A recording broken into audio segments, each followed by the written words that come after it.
Hey there, this is Jahad, co-host of the podcast, Ownership Economy.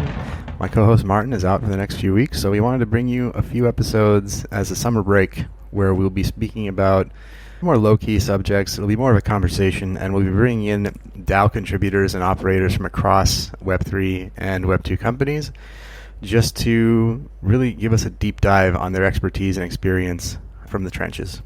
And so today's episode is going to be our first sort of low-key conversation. It's with our first pseudonym contributor, Octopus, who is a mathematics PhD who's worked on Gitcoin's quadratic funding algorithm and has deep expertise in designing reward systems.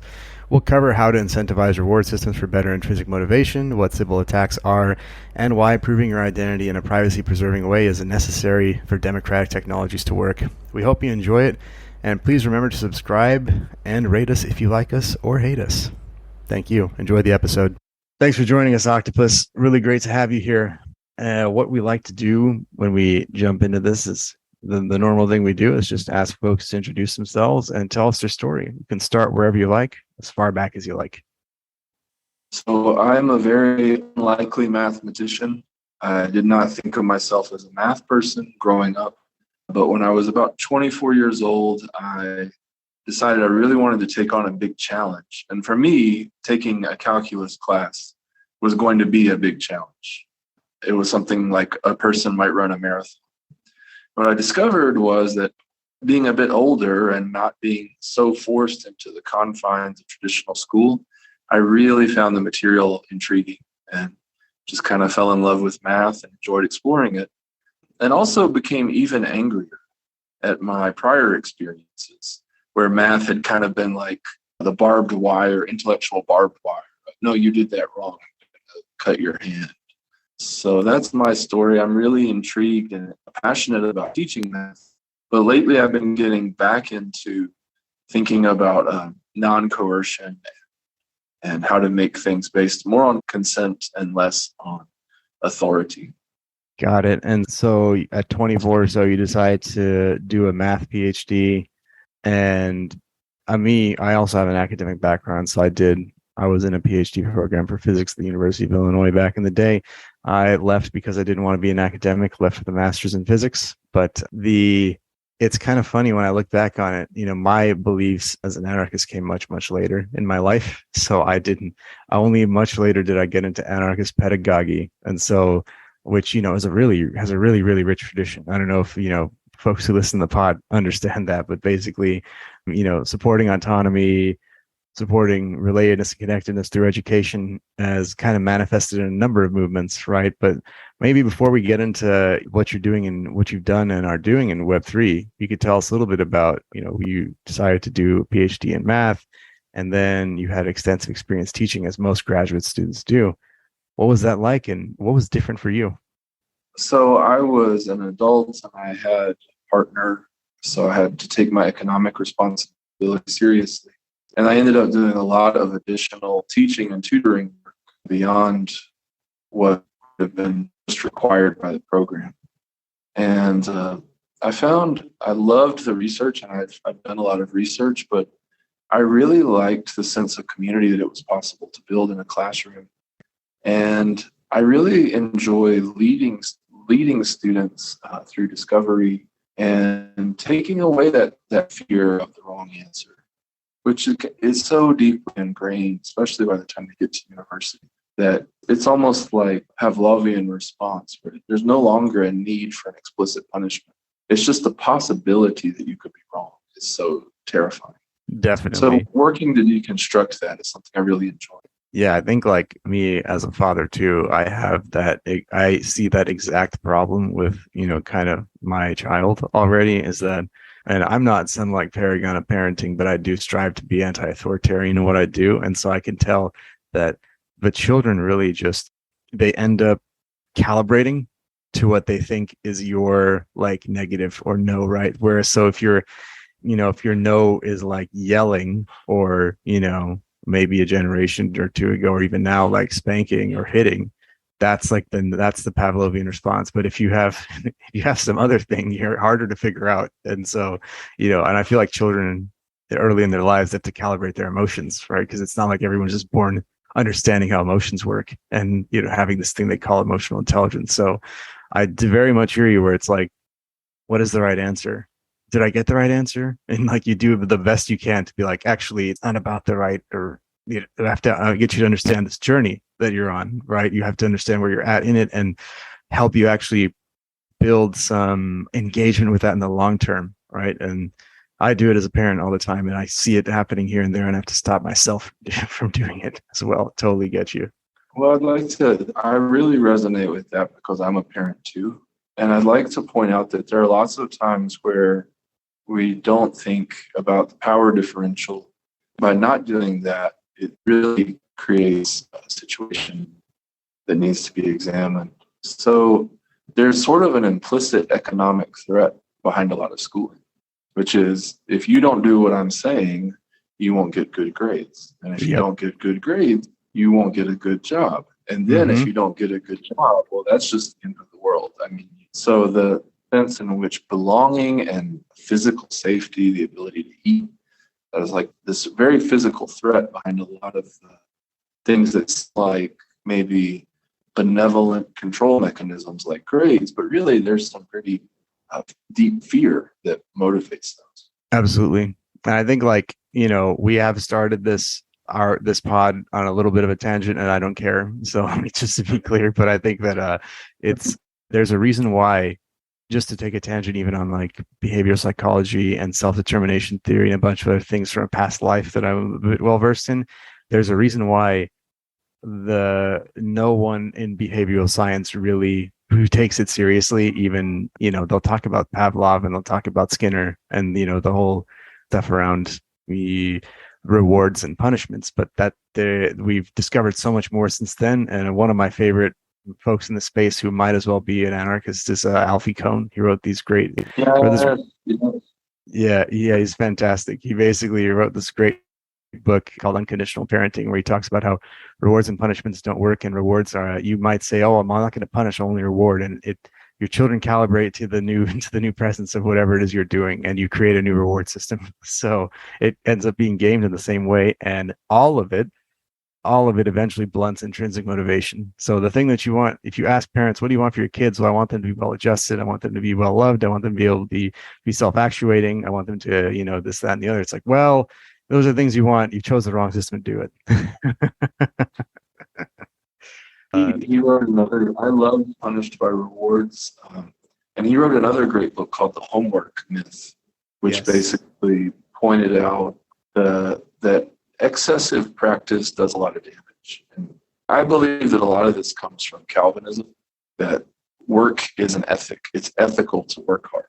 Yep. So then that prevents you from taking a scientific viewpoint of what actually gets the results I want. It's, it's a moral thing of I'm going to work twice as hard as I have to, whether or not it actually produces what I want. It's just better to work harder. And I like to step back from that. So, I've experimented with giving very little homework for a college class. And I found that it works better because the students are in absolute mental health crisis. And administrators and professors will look at a statistic like, 80% of students have had mental health issues during the semester. And it's just, there's no response. There's no connection. This is something we are doing. So from a systems perspective, I think that what the system is producing needs to be examined carefully. Absolutely. I think that's actually a pretty kind of a good segue into getting into some of your other work. Actually, this whole, working harder, overwork stuff. This is the kind of stuff that people love to also talk about in DAOs, which, we all know what happens, and not really being able to step outside and say, what is a scientific point of view on what we're trying to achieve here and what do we do to do it, right? And so I think actually, like I said, this might be a good spot to then look at what you're doing with what you have done and are doing with Gitcoin and any other projects. So what is it that you're involved in out there, and what outside of math and teaching? Yeah, well, I think all the work I do connects teaching math about the environment it's in. So for a while, I was a subject matter expert with Gitcoin, working on their grants protocol. And there I did a couple of different things. One was I looked at the if I were an attacker trying to extract value from the system, how would I do that? So I was basically the role of red team. And I also looked at some ways to optimize and speed up the algorithm so things could be computed faster. And right before I left, I was looking at rewards of how contributors should be rewarded. I think rewards that gets back to rewards.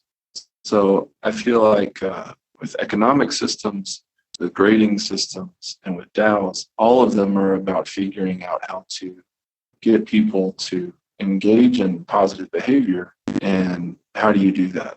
Through either economic incentives, culture builds, or what? That's kind of the fundamental of everything. It's amazing how much of our early conversation just backs out to this one, right? So like we're talking about reward systems and, what do we actually want contributors to do? And not just as if we have some sort of panopticon, synoptic view of what they're doing, but actually for themselves and what they want and aligning it with, a shared group goal. That's a fascinating area to dive into then. So maybe we just start there by talking a little bit about about the reward systems at Gitcoin. So first, actually, for folks, not everyone may have heard our previous episodes about Gitcoin. So maybe you could tell us a bit, what is it that Gitcoin does? So Gitcoin's mission is to use cryptocurrency to support public goods, often through the development of open source software, but there are other projects, and the public good is defined as something that everyone can use. There's a technical definition. It's when you use it, it doesn't use up anyone else's ability to use it, etc. But this is something that can be difficult to fund. And so you can just say, well, let people donate whatever they want to. But the problem there is that people who have lots of resources then dominate the decisions about what gets funded. So Bitcoin is an algorithm to determine how the resources are allocated called quadratic funding. And that's one of Gitcoin's great differentiators, is the algorithm that is used to match donations to projects. Awesome. And so quadratic funding, before we get any further, can you remind us, what is quadratic funding exactly? Yeah, so quadratic funding grew out of that idea of constrained liberal radicalism due to Peterin, Heitzig, and Weil. And there's a paper that is not necessarily an easy read, but it's where the project had its genesis. In normal funding, you would just take everyone's contributions, and if you had a matching pool, you would take the percentage that a certain project got, and then you would allocate the matching pool proportionally. And so if someone gives $1 billion and 1 million people give $1, the billionaire has 1,000 times the impact of the 1 million people with $1 each. Quadratic funding is an attempt to take that signal and filter it so that popular support matters too. And it's really simple. All you do is you take the square root of each donation amount, you add it up, and then you square it. So what you'll see is, and then you also subtract off, there's a modification where you subtract off the original donation. So with this framework, the billionaire's donation is not going to get any matching funds because they were the only person that gave to it. Whereas when you do the algorithm, 1 million people who give $1 are going to really be rewarded for the fact that a lot of people are supporting this, even though they don't have as much total money. Got it. And so I think this is really important. And I think we'll definitely come back to the reward systems thing, but I think this is a good background now for establishing a little bit more of the work that you did at Gitcoin, which I believe you had mentioned before. You were helping them kind of figure out how to prevent Sybil attacks. So if you're specifically designing a system of giving to make it such that the preferences of billionaires or millionaires or, however, whales, however you want to call them, are weighted equally against a crowd of folks who also are less well off but want to actually signal their preference, then one of the obvious things is the billionaires and millionaires go, well, I'm just going to hire a bunch of fake people, right, to basically give 1 million of my $1 donations to this thing and still game the thing that I want to achieve, right? And so naturally, if you're Gitcoin, you're sitting there going, well, let's model the threats against our system. Oh, well, this is one of them. Obviously, a whale could say, spin up 100 million bots and give $1 each to the things that I want to see come out into the world. And so as a group, you're going to want to prevent Sybil attacks then. So maybe you could tell us a little bit about that next. If you're trying to make a more equitable world and trying to measure revealed preference with quadratic funding, why should we care about Sybil attacks, basically? Yeah, so I mean, it is a reward system problem because you're trying to reward a particular type of behavior, which is you're trying to reward large groups of people who want something, whether or not they're capable of expressing that through money. So if you're rewarding behavior that's not that, but that looks like that, then that's damaging the system by misallocating the resources from its intended design. Well put.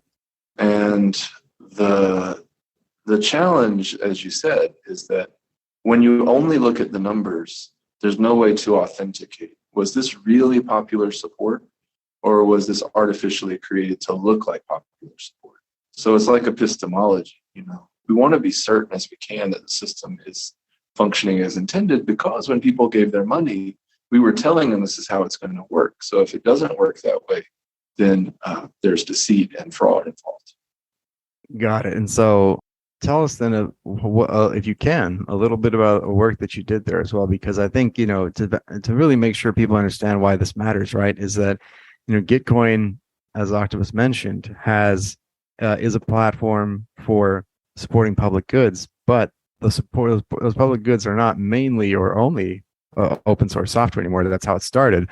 But if you look at the Gitcoin grants rounds, they have really, radically grown beyond that. There are NGOs who post projects there for, say, and funding a dam, or in East Africa, or any number of, I guess you can call these refi projects, regenerative finance, right, where folks are trying to use crypto to do good and trying to maximize their impact by doing so. And so this, for us on this podcast, we are really interested in looking at things that we're calling the ownership economy, where basically at a very simple, clip, it's by broadly distributing ownership rights and governance, we'll be able to broadly distribute wealth. And thus far, that thesis hasn't really, in crypto at least, hasn't panned out as much as we'd like, but it's getting there.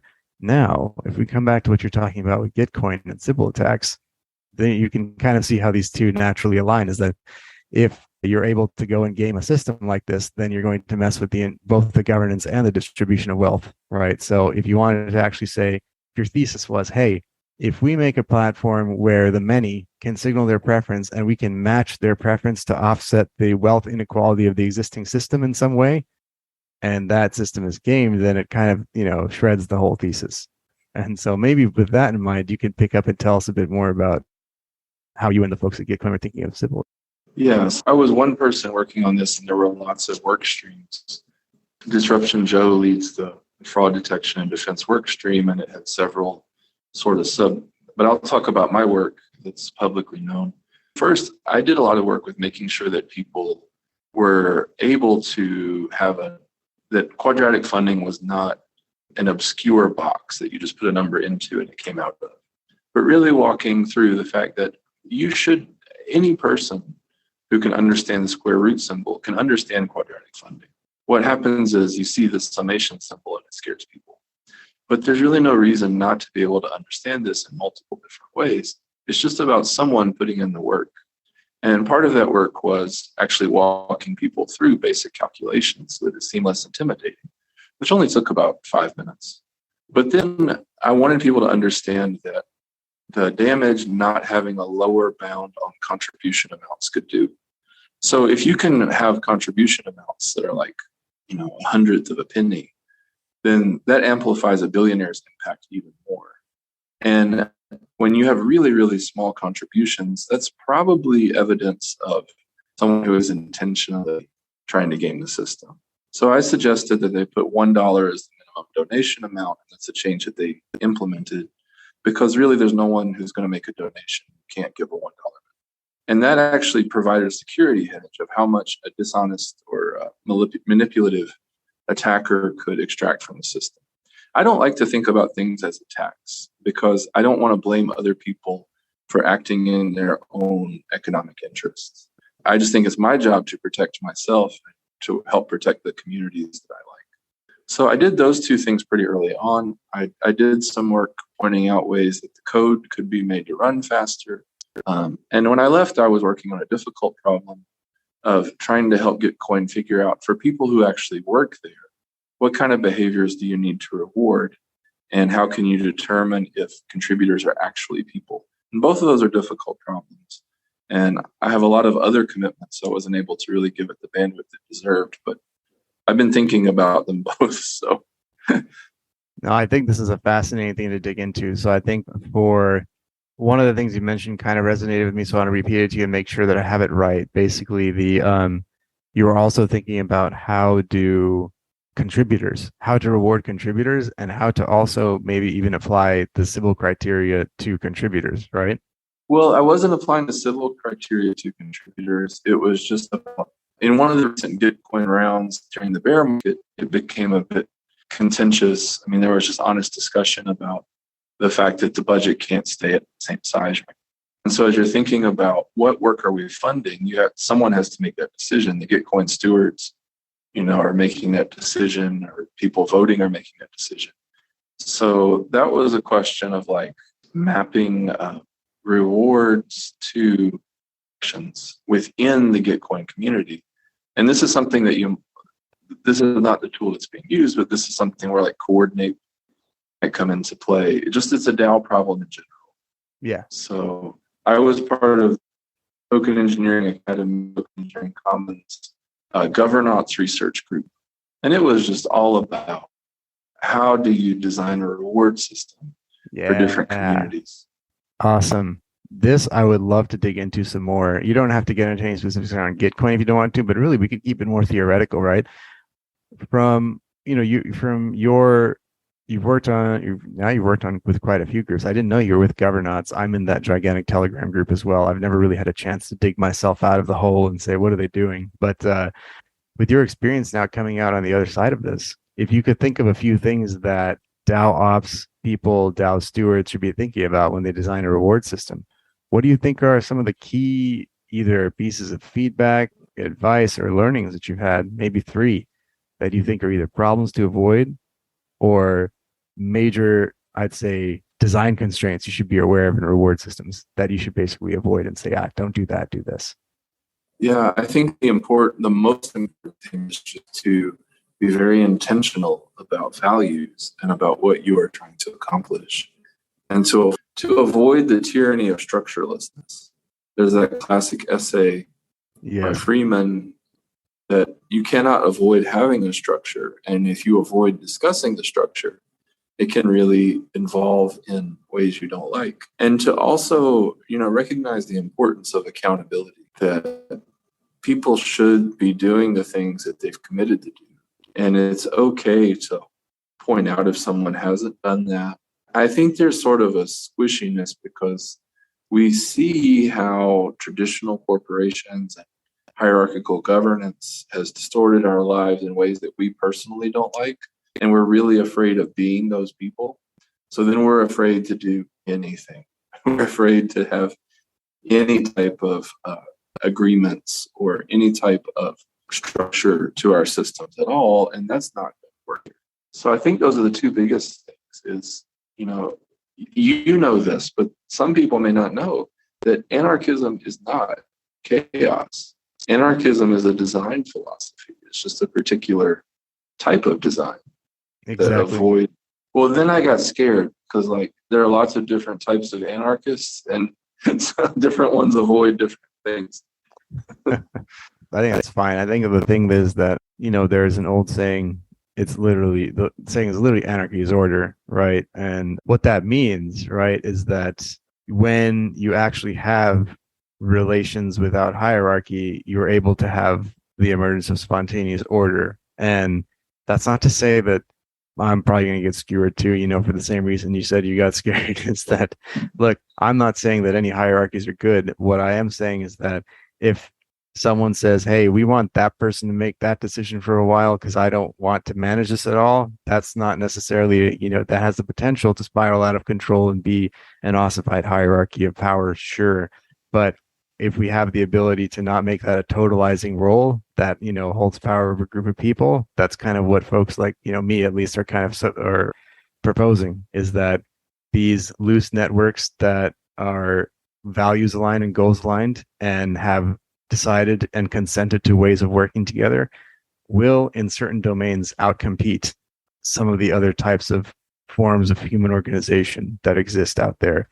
Doesn't mean that they're the final form. Doesn't mean that they're better than corporations. It doesn't mean that, a number of other things that people assume when they talk about DAOs, right? It just means that they are better at achieving certain goals because a lot of the epistemological landscape of, let's say companies, corporations are traversing are far too complex for a group of, a management team and a board or whatever to be like, yes, we know everything that's going to happen in the space. We can make the decisions.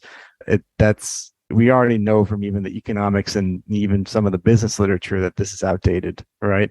Yet our real life structures kind of continue with these ownership that reflect these hierarchical ownership structures. And that's part of the reasons why we have this podcast is we're very interested in folks who are innovating in new forms of ownership and new forms of working together, right? So that we can see what actually comes out of that. You mentioned refi, and I'm part of another project now. One reason I took a hiatus from Gitcoin was to focus on this, but it's a refi boot camp under the auspices of Longtail Financial, and Pedro from Floristic DAO is also heavily involved in it. And nice. This is part of what helps me see, you can't just spin up a Discord and let everybody hang out. You can, but if you have an intention, you want to create a structure that aligns that. And to be honest, Archie doesn't bother me. What bothers me is when it is not transparent. So if I know that I'm agreeing to go into a hierarchical organization, and this is going to be the rule, and the expectation is you shut up and do your job, and somebody tells you what to do and you tell other people what to do. If I know that going in and I'm fully aware of the parameters and effort is made to really express that, there may be times where I agree to that. But I think the problem is that often what is visible about that structure is so different than the experience of the structure. And people aren't really able to make fully informed decisions because of various pressures that they're under. Does that make sense?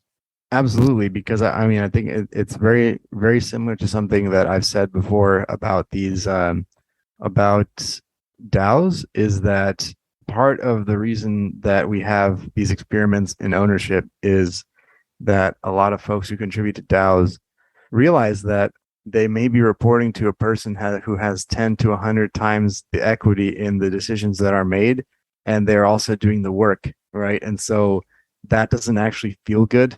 And so if they see another deal, like say contributing to a DAO where they can hold a token and hold as much of it as every other contributor, or even eventually do so much work that they hold as much as a founder potentially, then why would they stay in a situation where, why would they accept that deal? People are fairly rational on that part. They're going to they're decent at calculating the risk premium on that, oh, do I stay here and in a situation where, like you said, with transparency, right? If we enumerate some of the things that are possible with corporate ownership, standard corporate ownership, right? There's liquidity preference. Let's just talk about startups, right? If someone comes in and offers, you Octopus an offer to be a data scientist or something at a startup and says, yes, you have 1% or 0.5% of all the shares. But if someone comes in and buys the company, how much of it you own is not the only thing that dictates it, right? There's liquidity preference. It means preferred stockholders and founders potentially get paid before you do, and then you get paid on the same terms. There's a whole bunch of things that you are not privy to because you're not in the boardroom, right? And so I think that's the kind of stuff that you're talking about when you say, hey, I wasn't there, or I don't have the transparency of that, yet I'm told that I'm an equal member of the team, right? And so it's these kind of contradictions, right, of the current structures that have somewhat led the drive to discovering new ways of working and new ways of spreading the wealth that comes about from economic ventures. So I say it's not about having the most coins, it's about having your own coins. You are trading systems that match your values, that you're not being coerced into trading in those systems. And, autonomy and governance are the true wealth, in my opinion. Yeah, absolutely agreed. And so I think now, we covered Gitcoin quite a bit. We covered quadratic funding, some of your insights into Sybil attacks. I wanted to sort of round out the conversation by, if you now you're on the other side of this. You're also working in another refi project with Longtail Financial. When you think about how many things in DeFi or even just in blockchain in general, right, are essentially, it depends on who you ask, of course, but with DAOs, you could be looking at programmable institutions that are run by a set of algorithms. If you look at like your work with Gitcoin, obviously there's a set of algorithms, a very simple one at least, that determines how to divvy up funding on the platform. A certain number of users with distinct wallets indicate preference for something. They do it with an amount of something, a coin, an ERC20 token. The system, like you said, takes the square root of that, sums up all of the square roots of it and squares it, and then says, great, how do I divvy up the pool of funds I have based on the answer to that function?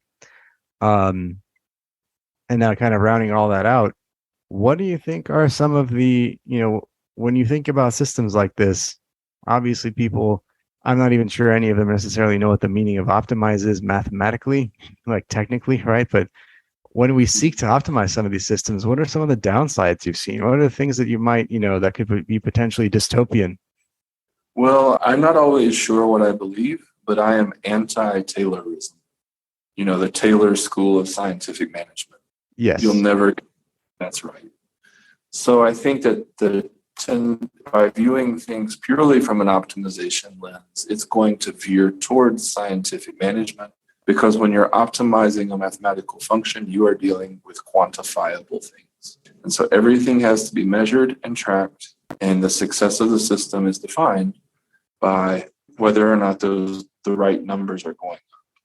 And that in and of itself feels dangerous, because I think the U.S. medical system is a good illustration of how it can go wrong when you're optimizing the wrong thing. You can't do the wrong thing right. And if you build a hospital hoping to optimize profits, that's not the right thing for a hospital, in my opinion. For sure.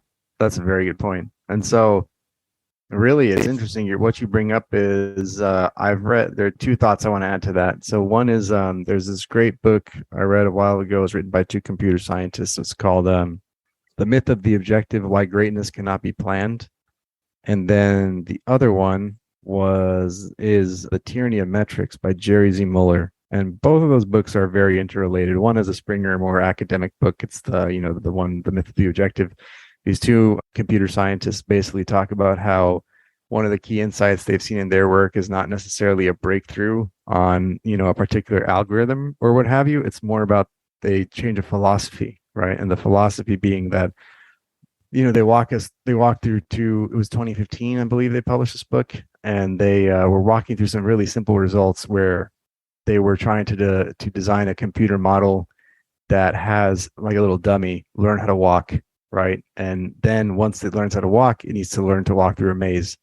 And so one of the key insights that they're kind of walking through in one of their conference papers was that they had basically, the first wave of AI back in the 70s up until I guess the early 90s was very rules based. And so they started out by trying to teach robots how to walk with specific rules, like get a pitch angle of your hip at this amount, lean forward by this angle, put your foot out by that amount, right? It's like a really exhaustive process to actually describe how to walk. However, they ended up having a lot more success kind of in the early 2000s and late 2010s with the second sort of AI spring, when they were like, hey, just make a new mistake every time, right? So they're just like, do a new thing, right? And so when they were able to program, a representation of do a new thing, it was able to learn how to walk within a few cycles of the program, right? And then the next thing they did was just say, discover a new thing, right? So instead of telling it, walk down the hallway, turn right, if you run into a wall that's not the goal, do something else. They just said, do a new thing, right? So basically, it hits a wall, it figures out that's a wall, it keeps going straight, it hits another wall, it tries something else that's not a wall, and then it, very, very few commands, super lightweight programs. And I think there's an insight in that, right? Where it's basically like you had people sitting here, like your hospital example, or even if you're sitting there thinking about if you're building a DAO for something and you're thinking of like, oh, how do I design the optimal token system? It's like, it might actually just be good to program novelty into it in some way, right? To have a design space that's open to novelty, to discovery, because you don't actually know how the contributors are going to do a particular thing yet, right? There's this bias in the human brain that I think is there. I don't understand it, but when we feel like someone is in control or something is under control, it creates this illusion of safety.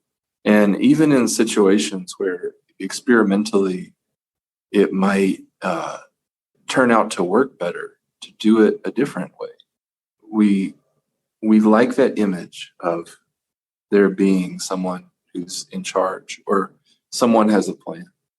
And going back to what you said about metrics, and that goes back to our discussion about rewards, which is that students quickly learn in most school systems to optimize for the records that are kept about them, their grades, rather than having chances we might like for them to learn. Learning involves mistakes, and that's difficult.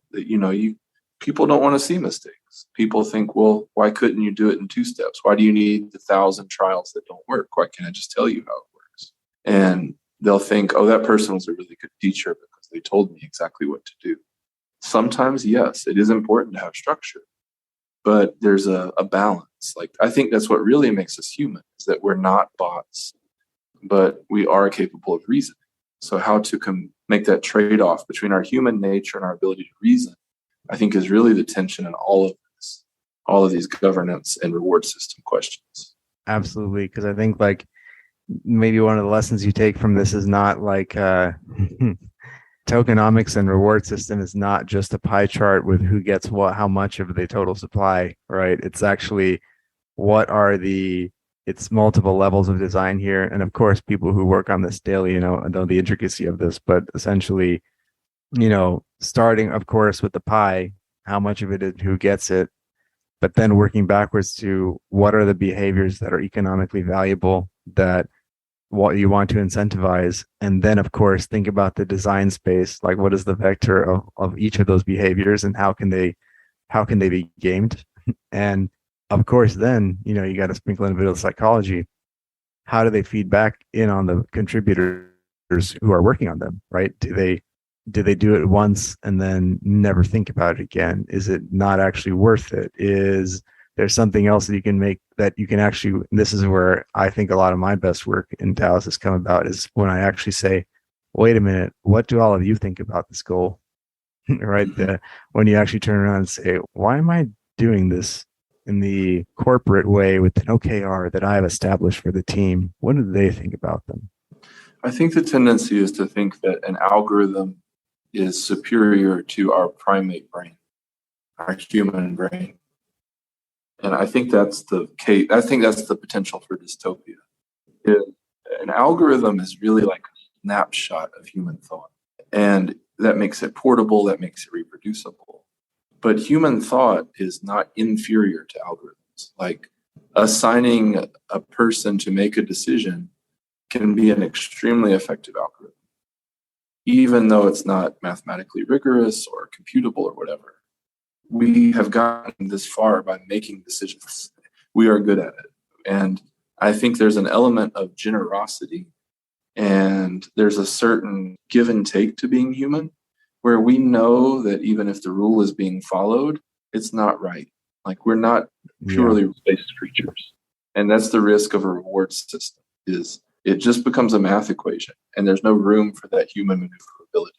Yeah, I think that's a really good point, because we've gone full circle here, but I think you're backing into even what I would call the ethics, like philosophy of morality, because you're absolutely right that we're not purely rules based. We see a ton of nuance in the application of rules. We feel there. It's been shown, at least, I don't know if you say proven, but it's been shown that we feel certain things we feel specific emotions in order to come to judgments about whether a decision is right or wrong. And without that emotional guidance, we can't actually orient ourselves around right and wrong.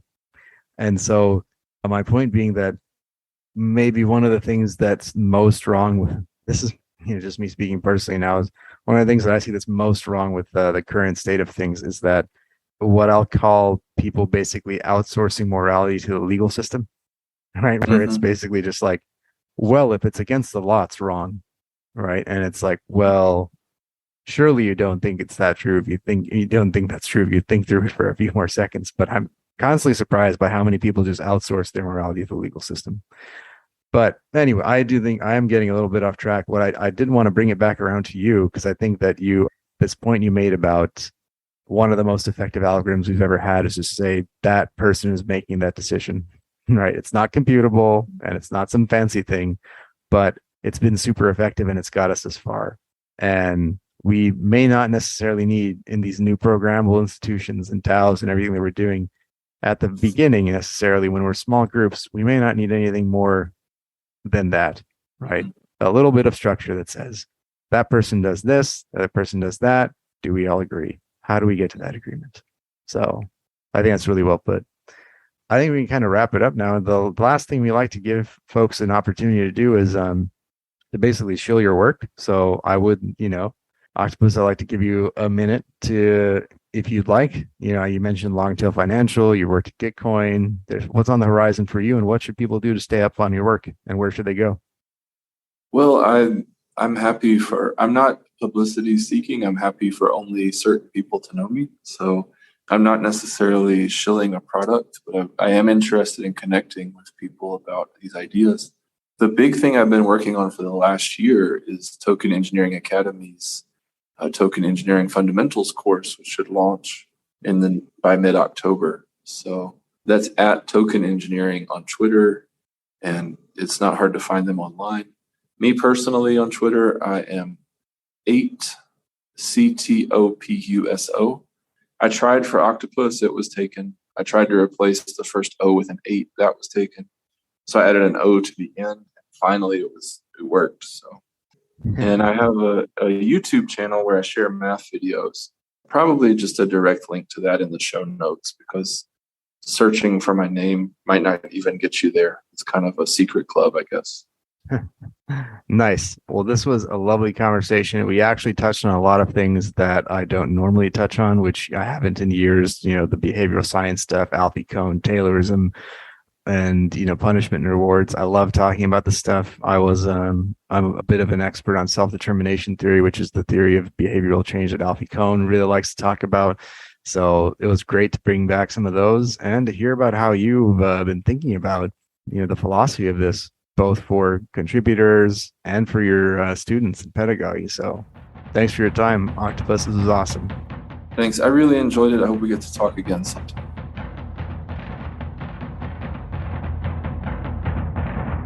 My girl gave me a bolt cutter.